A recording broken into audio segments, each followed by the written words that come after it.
Hello दोस्तों, आइए देखो फिर अगले सवाल की। हमने कई क्वेश्चन करा रखे, पीछे 7-8 क्वेश्चन करा रखे थे जो मोस्ट इंपोर्टेंट क्वेश्चन है इस चैप्टर से आने के लिए। अब इसमें देखो एक क्वेश्चन सबसे मोस्ट इंपोर्टेंट है, जो इसे कोई नहीं रोक सकता है। इसे हम 100% कह रहे हैं कि आएगा और ये आएगा, बस इतना हो सकता है कि इसमें से संख्या चेंज हो सकती है, यानी 2 की जगह 3 हो सकता है, 3 की जगह 5 हो सकता है। बस इन 3 में से क्वेश्चन आना ही आना है, नहीं आए तो बात कर लेना। 2 3 यानी इसकी जगह पे देखो 2 भी हो सकता है, 3 भी हो सकता है और अंडर रूट में 5 भी हो सकता है। बस इसके अलावा तीसरा नहीं आएगा, बस इनमें से आना है, क्वेश्चन आना है। तो करना कैसे, बहुत सिंपल क्वेश्चन है, 3 नंबर में आता है। अगर 2 क्वेश्चन का कॉम्बिनेशन दे देगा तो 5 में हो जाएगा।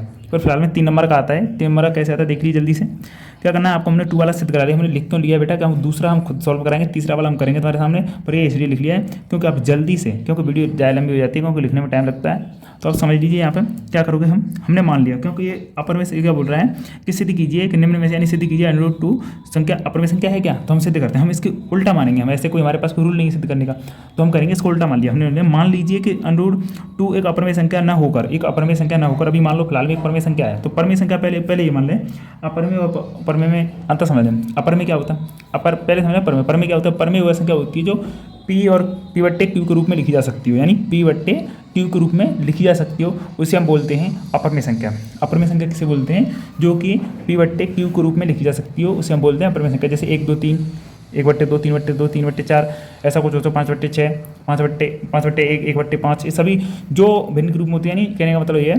तो क्या होती है अपरमेय संख्या होती है। अपरमेय क्या होती है, जिन्हें हम यानी P/Q के रूप में नहीं लिख सकते। तो सर यानी √2 तो फिर अपर में हो गई, फिर क्यों सिद्ध कर रहे हो, सिद्ध वो करवा रहा है, हमें पता है कि अपर में है, पर वो तो कह रहा है सिद्ध कीजिए, हमें बताइए क्यों है, कोई कार्ड है ऐसा। तो बस हमें कार्ड ढूंढना है। बस अपर में संख्या वो होती है जिन्हें P/Q के रूप में नहीं लिखा जा सकता, जैसे कि √2, √3, अंडर रूट में सभी संख्या जो आए, यानी जिसका पूर्ण वर्ग ना हो, और जैसे कि पाई है, पाई भी एक अपर में संख्या मानी जाती है। तो ठीक है, देखिए चलो मान लीजिए कि यानी हमने मान लिया ना होकर एक परमेय संख्या है, तब परमेय संख्या है तो ये P/Q रूप हो सकता नहीं हो सकता। तो P/Q बराबर √2 क्यों होना चाहिए, क्योंकि जब परमेय संख्या है तो होना चाहिए, जरूरी है। ठीक, फिर क्या करोगे, जबकि ये है और ये कंडीशन होती है कि Q बराबर 0 नहीं होना चाहिए, यानी जो Q है ना उस बराबर 0 नहीं होना चाहिए। और हाँ देखिए क्या हुआ यहाँ पर, यानी 0 नहीं होना चाहिए, और इसे दोनों ये क्या है, धनपूर्णांक है कोई, तो इनका HCF अभी 1 है, क्योंकि अगर ये परमेय संख्या है तो इनका यानी 1 है, हमने मान लिया। क्योंकि 1 होगा, क्यों होगा भैया, काट नहीं सकते ना, कटेगी, अब जब तक कटेगी तो कटी जाएगी, तो अभी एक्चुअल में 1 होगा, तो उसका HCF कितना 1 है। अब मान लिया हमने, तो यानी ऐसा है, तो P बराबर Q को इधर नहीं भेज सकते, इधर भेजेंगे तो गुणा में चला जाएगा, तो P बराबर यानी 2 अंडर यानी रूट में 2 √2 इंटू Q, दोनों पक्षों में क्या कर दो, वर्ग करने पर, दोनों पक्षों में वर्ग करोगे, वर्ग करना तो जानते ही हो आप, वर्ग करोगे तो P² और 2 पे से अंडर हट जाएगा, अंडर हट जाएगा ना 2 पे से, और Q² हो जाएगा। ठीक है, अब आ जाते हैं इधर, ये हो गया। तो अब एक बार बताइए, यहाँ पर 2 इसका गुणांक हो गया, किसी संख्या का 2 गुणांक है, मान लीजिए कि हम समझाने के लिए ले लेते हैं, यानी जो मान लो वैसे x बराबर 2, यानी x बराबर 4 है, ठीक है, x बराबर 8 मान लो, हाँ सही है 8 है, x बराबर 8 है, हम तुम्हें समझाते हैं। देखो एक मिनट इधर आ जाइए, देखो x बराबर हमारा यहाँ कितना है, 8 है, x बराबर 8 है। ठीक, अब हम इसको 8 को ऐसे नहीं लिख सकते क्या, बताइए, x² बराबर 8 है, चलो ऐसे मान लो, ठीक है, मान लिया हमने।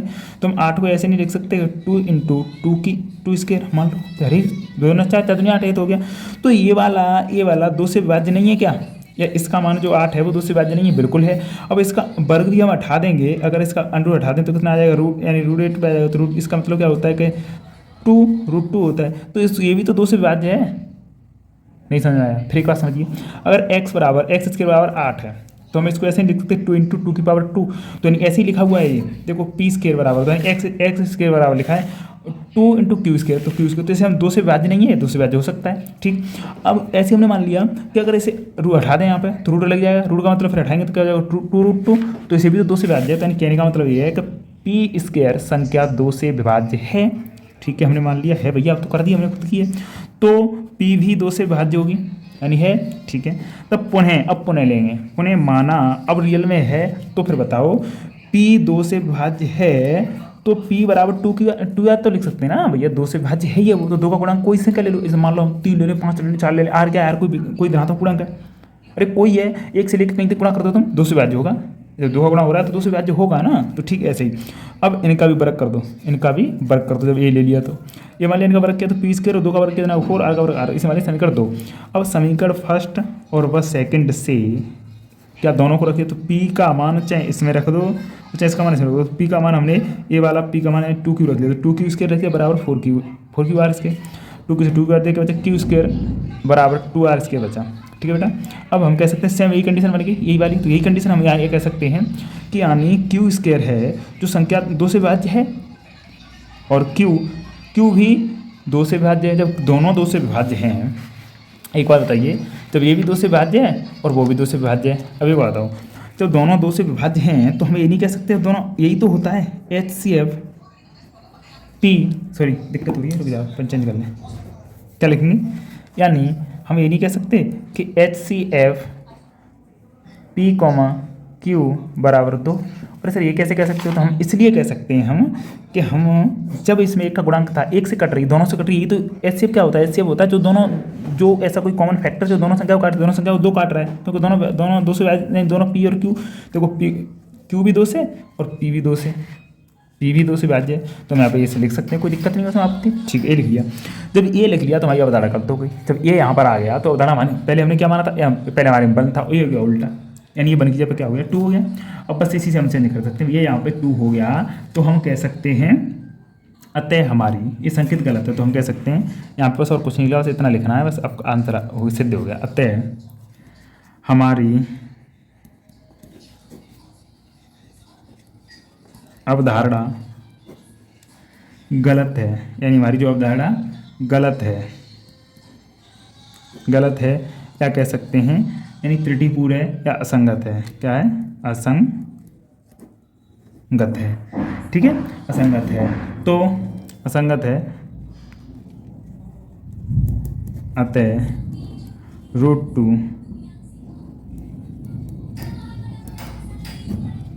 अपरिमेय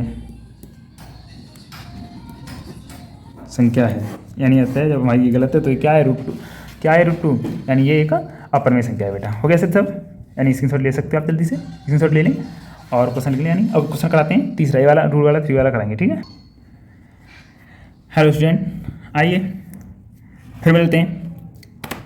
आपने, मैं आशा करता हूँ पहले सभी वीडियो देख ली होंगी, उस वीडियो से आपके समझ में आया होगा। तो मैंने कई क्वेश्चन करा रखे हैं सभी, अब ये 2 टाइप के क्वेश्चन और बचे हैं इस चैप्टर से, और इसके बाद इसमें से कोई क्वेश्चन आने वाला नहीं है। ये क्वेश्चन, ये तीनों क्वेश्चन कराए जाएंगे, एक क्वेश्चन इससे पहले करा दिया था इस टाइप का, और ये 2 क्वेश्चन और अभी कराएंगे इस वीडियो में। तो ये क्वेश्चन इतने महत्वपूर्ण है, इसमें से एक नए क्वेश्चन आने ही आए, यानी तुम्हारे इस 3 सिर्फ और सिर्फ 20 यानी 20-30 मिनट में देखने के, यानी 3 क्वेश्चन करने हैं, और 3 क्वेश्चन करने में तुम्हें कम से कम 5-6 नंबर मिलने वाले हैं। तो देख लीजिए, कर दीजिए। चलो यहाँ पर इसे हम कैसे करेंगे, यानी ऐसे दे सकता है या खाली ओनली अनरूट में दे सकता है, या फिर प्रश्न देगा बताएंगे। अभी ये इस टाइप है तो हम क्या करेंगे, मान लीजिए, हमने कह दिया यहाँ पे मान लीजिए या कुछ भी, तो हम कहते हैं मान लीजिए, यहाँ से स्टार्ट करते हैं, मान लीजिए कि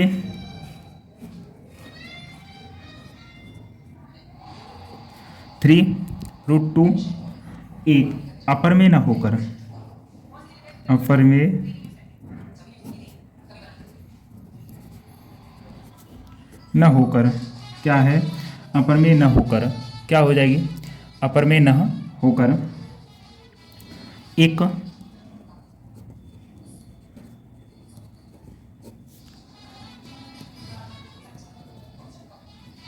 परमेय संख्या है। ठीक है, हमने मान लिया एक अपरिमेय न होकर एक परमेय संख्या है। ठीक है, देखते रहिए बेटा।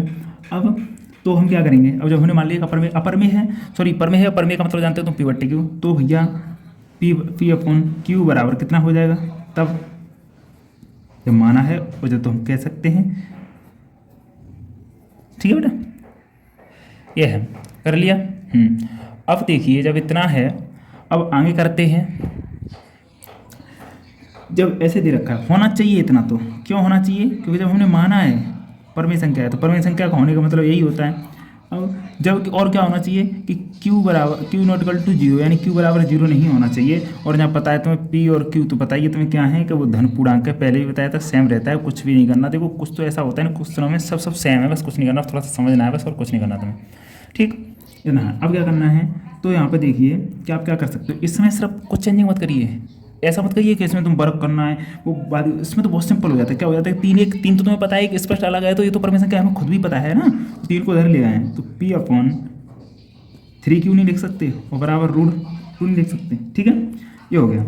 इसे लिख सकते हैं, हाँ आसानी से लिख सकते हैं। तो अब एक बात बताइए, हम इतना लिख सकते हैं तो यहाँ से 3 हम लिख सकते हैं, इसलिए या चौके या कुछ भी कर दो तो चौके कर देते हैं, चौके 3p और q पूर्णांक हैं, इसलिए 3q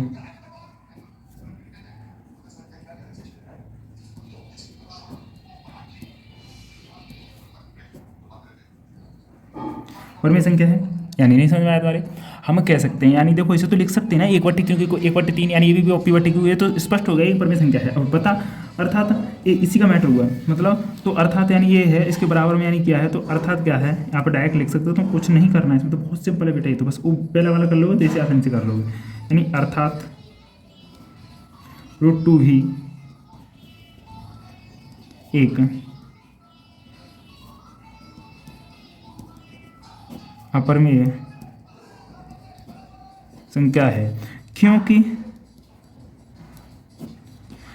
अपरमेय यानी कहने का मतलब है अपरमेय होगा तो उसका क्या होता है कि HCF कितना होना चाहिए, 3/2q 1 होना चाहिए अपरमेय यानी परमेय। और इसमें क्या है कि 1 वो नहीं हो रहा, क्योंकि यहाँ तो 1 हो रहा है, सॉरी यहाँ से लेंगे हम, 1 नहीं हो रहा क्योंकि इसका देखो 3 गुणांक है, तो यानी 3 हो जाएगा, कितना हो जाएगा 3 हो जाएगा, 1 नहीं हो रहा ना, तो हम इसे कह दिया कैंसिल, यानी इसके विरोधाभास है। तो हम आसानी से कह सकते हैं इस तथ्य का विरोध करता है कि यानी हम कह सकते हैं हमारी कल्पना यानी हमारी अवधारणा यानी विरोधाभास की अपनी उसमें लिखा था वैसे लिख दो, सेम रहेगा, क्योंकि अतः हमारी अवधारणा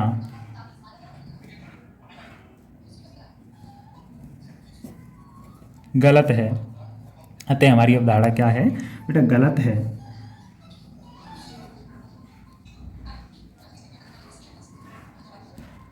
तब 3√2 एक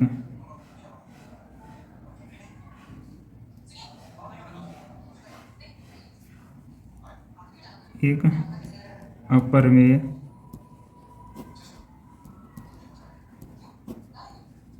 संख्या है। ठीक है बेटा, ये हमारा सिद्ध हो गया, टू प्रूव हम कह सकते हैं प्रूव्ड।